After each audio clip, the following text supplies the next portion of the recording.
Hey guys, how's it going? Avishai here with another episode of What Israel Is. I want to begin by addressing the Democratic National Convention. I don't have a strong opinion of Hillary as it is. I do support her though. When faced with the option between Hillary and Trump, the choice is, for me at least, a non-choice. It is clear to me that she has some problems, maybe not in personal charisma, but certainly in public image. Anything that I see online about Hillary is plagued with hate comments about her. But that being said, I want to discuss Senator Sanders. I also have nothing against Bernie Sanders. I've heard the man speak, and he seems idealistic and very earnest.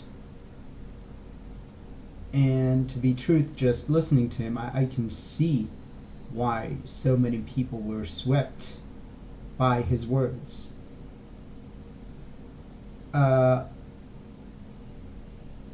When he says, for example, that he is the candidate with the greatest knowledge about Israel, seeing as how he actually was in a kibbutz, living in a kibbutz, and how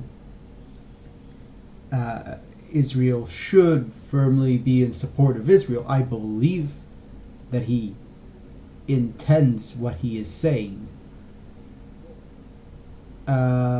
When he says that America should also be in support of the Palestinians, I have no problem with that either. It is, however, troubling for me how little applaud he gets for the first half of the statement, and the amount of applause he gets for the second part. Which brings me essentially to this. As I said, have nothing against Bernie Sanders, but I do have something against his supporters. And I feel that during the Democratic National Convention, they pretty much showed their true faces. For one thing, crybabies. The speed with which they turned their back on Sanders, following his admit of defeat and support of Hillary, was astounding. I find ironic that they also afterwards chanted, "This is what democracy looks like." Yes, that is exactly what it looks like. But then they proceeded to stage a sit-in in the press tent, like the attention-seeking infantiles that they are. And afterwards, not content with doing that little stunt, they went on to light the American flag on fire. Still not appeased, they then burned the Israeli flag.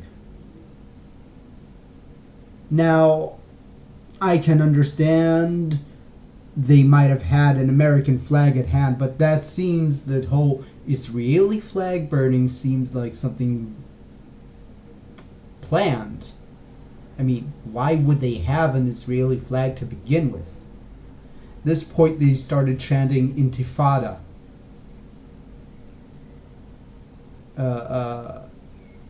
The word best associated with the Palestinian resistance of the occupation.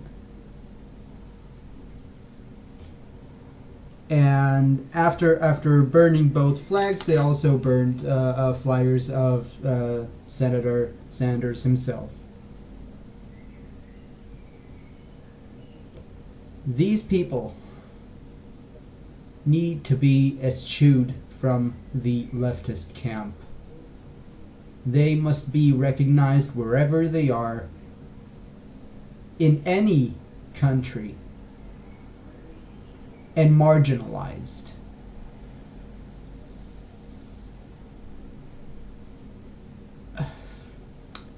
I'm guessing I'm talking about this because I feel like this whole debacle made more waves in Israel than it did in the States. The whole Bernie supporters rally outside of the DNC. And I'm guessing I just wanted to call to the attention the kind of people that make up these kind of radical leftist movements. I am a leftist. I have no shame about that.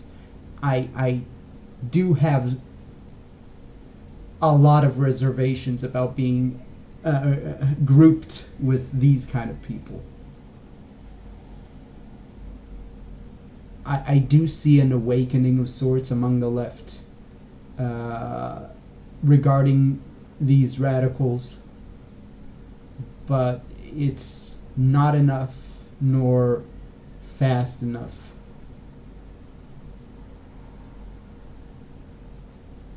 So, okay, what I originally wanted to talk about today, and this is what I am going to talk about, is about why some religions have reforms and others don't. Let's begin with a strange little pairing that I hear a lot. Judeo-Christian. So, what is Judeo-Christian to begin with? It was used extensively by Nietzsche when discussing religion and morality. But when looking at those words, Judeo-Christian, obviously it means Jewish and Christian. But does it? When you say Judeo-Christian,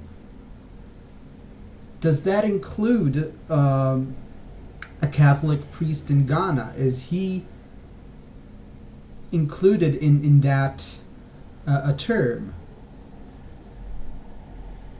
Do we mean an Orthodox priest in Russia by Judeo-Christian? Is he included? And what about a Yemenite Jew? I postulate that they are not part of what Judeo-Christian is.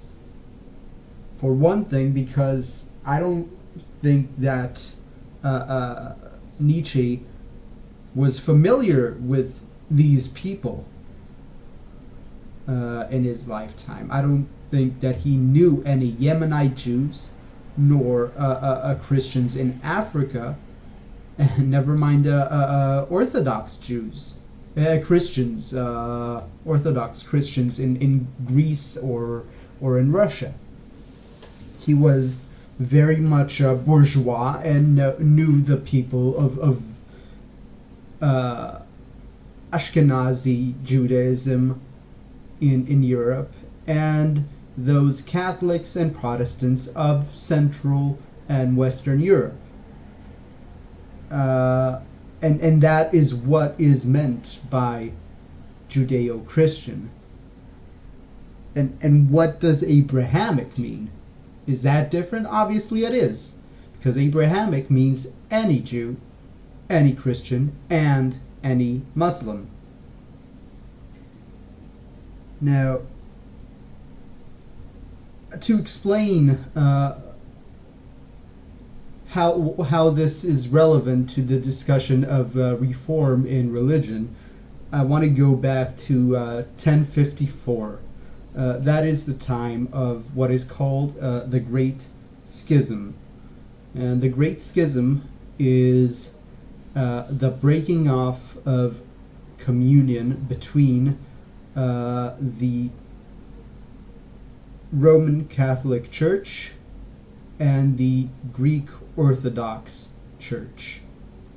Essentially what happened was that the Patriarch of Constantinople and the Archbishop of Rome, being the Pope, had a falling out over questions of both theology and more realpolitik issues. What happened was that there were heated discussions about several key tenets of faith. For example, whether or not communion bread should be matzah. Seriously, whether it should be matzah, because communion bread is meant to commemorate the bread that was eaten on the Last Supper. The Last Supper being Passover Eve, in which Jews eat matzah. So that was part of the discussion. Another part was the language of liturgy, the language in which one is meant to pray, with the Roman Catholic Church obviously preferring Latin exclusively, and the Greek Orthodox Church preferring Greek, but Greek was not an exclusive language of prayer among Orthodox communities outside of the Byzantine Empire. So this falling out culminated in an event in which the Patriarch and the Pope excommunicated each other, and from that point on, we have the church as it was founded by Constantine the Great was splintered into two different mainstream branches that were hostile to one towards the other. Nowadays we have some advances towards a historical reconciliation. The aforementioned excommunication of the patriarchs was lifted on both sides, but the millennia of history can't just be waved off as easy as that, and I don't think that we are going to see a unified church anytime soon or at all. But discussing the schism makes me think about how Abrahamic religions work, and I have come up with a theory, and I know I am just a layman that knows a lot of stuff, and so my theories shouldn't be entertained as anything serious or academic, but it's something that makes some sense to me, and maybe you can tell me what you think about it. And my theory is that there is a greater divide at play here. That there is an East-West Abrahamic divide along, so that the mainstream of both Judaism and Christianity are split across geographical lines into Eastern Christianity and Eastern Judaism, as well as Western Christianity and Western Judaism. And the offshoots of those religions can be described in similar veins. So, for example, the West in those religions is stricter in observance and more absolute. It is because of its extreme measures, it is also more prone to revolt and reformation. So the more extreme and in its observance it is, the more resistance it causes, and so we have reform. The West is also more centralized and jealous of its authority. We can see that very clearly with the Vatican and also with Ashkenazi rabbis. And finally, mysticism is a relatively uncommon practice, relatively, but it is the subject of theological inquiry. It is, you have entire books describing it. Now, I realize that in Catholic Christianity it is rather commonplace, but still. So that is essentially what the West looks like.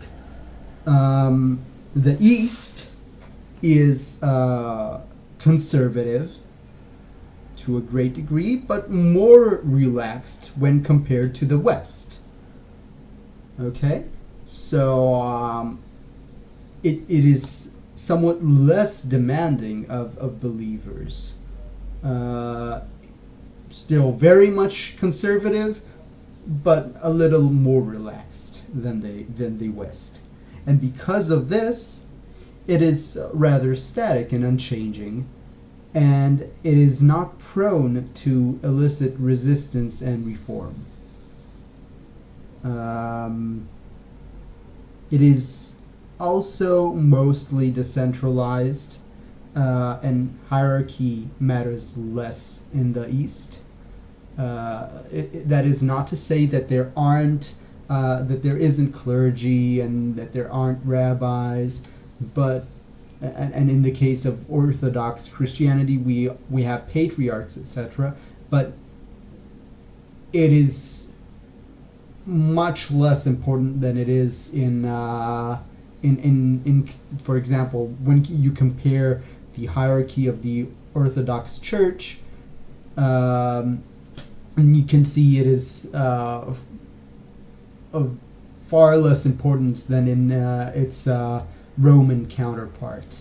The respect that is garnered from a position such as the Pope, you can't compare the type of authority that a patriarch, for example, the patriarch of Russia or of Constantinople. Obviously, the Pope is a much more important figure, even theologically, as a kind of, a conduit to God. So, yeah, more important.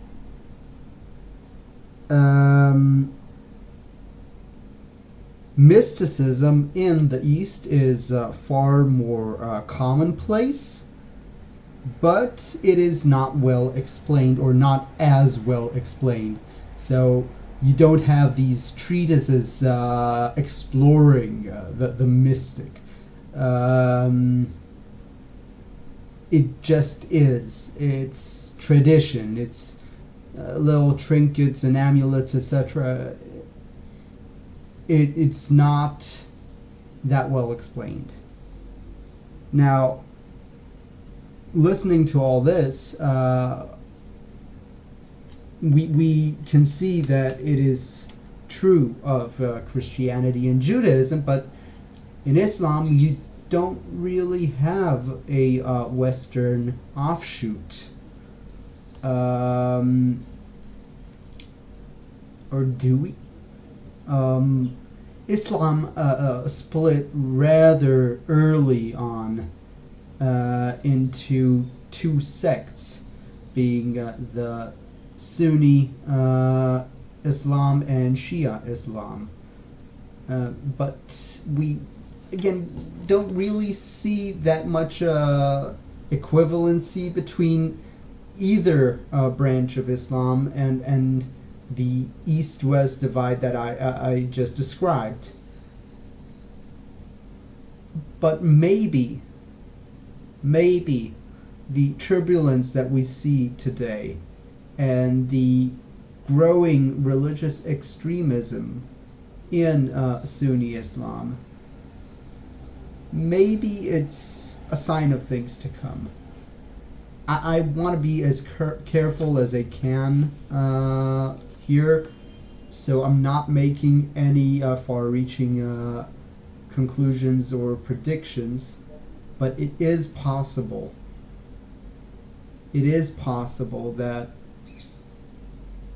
this kind of religious policy is going to elicit resistance and possibly reform.